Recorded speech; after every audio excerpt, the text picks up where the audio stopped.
A ban on the retail sale of dogs in pet stores moves forward in New York State, with the state Senate committee voting Monday to approve the measure. It now goes to the full chamber for a vote. New York would join Maine, Maryland, and California with a retail puppy ban. I caught up with Assemblywoman Linda Rosenthal, who was one of the sponsors of the bill. She had this to say. Okay, what we're trying to do here in New York State is put a dent in the puppy mill to pet store pipeline. And what that means is that mother dogs are bred over and over and over again in tiny cramped cages that are filthy. The animals they produce, the cute puppies you later see in the pet store window, are actually genetically compromised and they've suffered emotional, psychological trauma. I also caught up with the CEO of the Pet Industry Joint Advisory Council, Mike Bober, who had this to say. Pet sale bans are well-intentioned but misguided.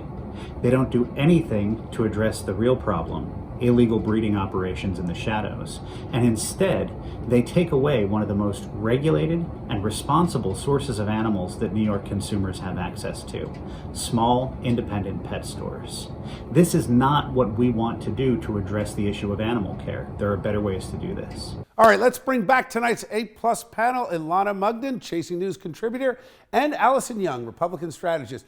Ilana, I'll start with you on this. I think the industry makes a very good point that, for want to regulate a few bad apples who are doing a disservice to pets and animals, you're going to shut down the whole breeding industry. And what's wrong with wanting a purebred animal?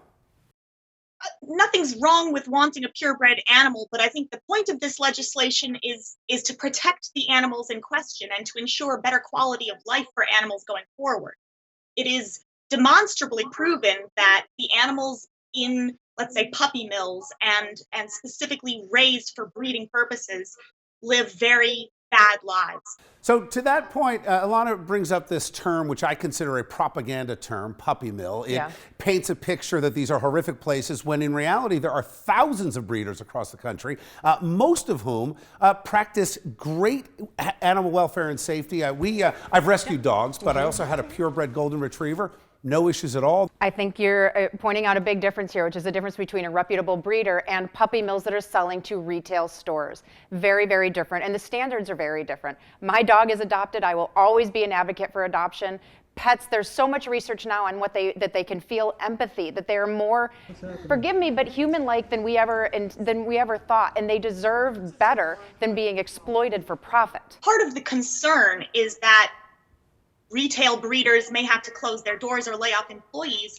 I'd like to point out that in the legislation, it actually allows these pet stores to put in their displays rescue and adoption animals. So it's not like we're trying to close doors. I think it's really about ensuring quality of life for animals and ensuring fewer animal deaths. That is exactly what we hear from the do-gooders in the New York State legislature. Don't worry about it. You'll be fine.